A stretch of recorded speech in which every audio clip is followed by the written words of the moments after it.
politicians throughout the West have responded to the upsurge in Islamist violence and intimidation by saying that their behavior has nothing to do with Islam. It's absolutely understandable. We know what they're trying to say.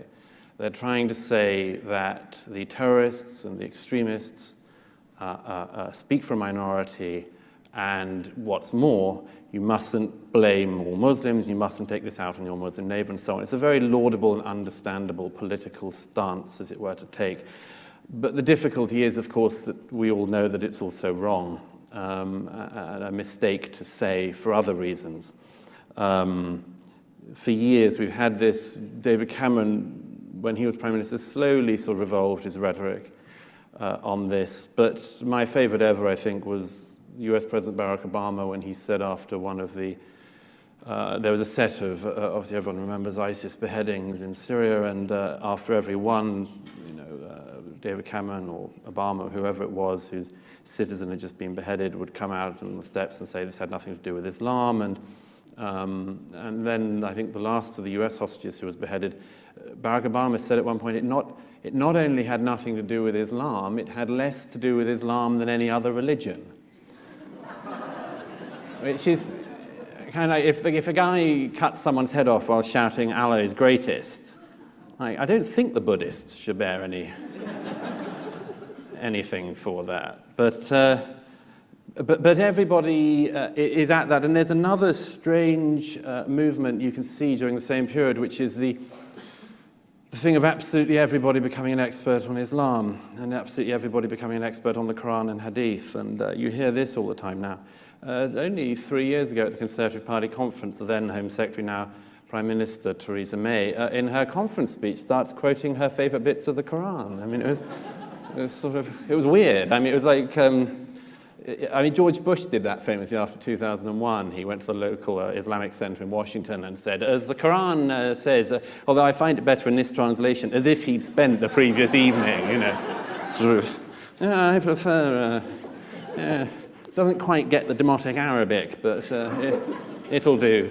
And Theresa May does it, everybody does it. Again, I mean, we sort of know why, but it might just be unhelpful.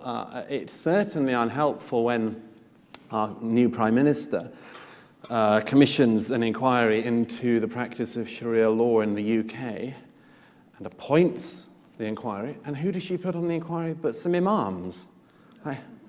What do you think their conclusions are going to be about Sharia law in the UK, roughly speaking? Starting from a point of deep criticism, or... Now, you see, these are very, very deep waters, and I don't envy the politicians on it. It's very easy to mock them, but it's obviously not going to be easy. I warn, and have done for a long time, though, about some of the euphemism which has been going on, because I think that no good can come from it, and I'll explain why. During the period that politicians have all tried to keep up this facade that the Islamic blasphemy police have nothing to do with Islam, the jihadists have nothing to do with Islam, Islam has nothing to do with Islam. During the same period, the publics of the West have come to totally different conclusions. A deep concern that people have, and I would give you one example to focus on.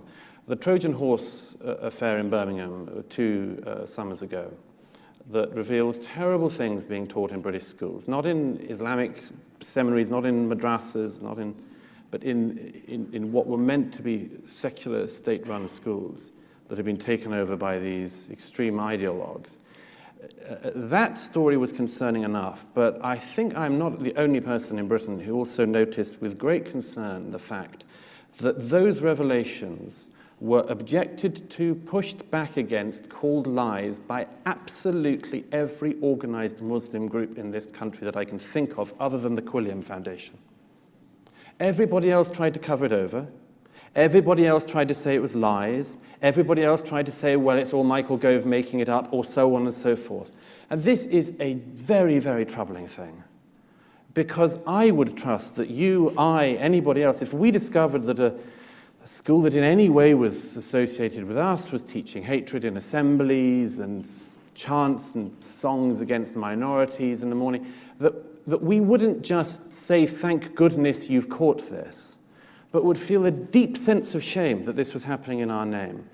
And I think that a great many people are very worried when they see these organizations that, as I say, endlessly present themselves as representing a community, pushing back against every single thing like that that comes out. It's an understandable instinct not to want, as it were, your community's dirty laundry to be aired in public. We've seen it with the Catholic Church, we've seen it with all sorts of institutions. But this is one that really is going to be a problem in the years ahead. You didn't, frankly, have the balls to put country before party.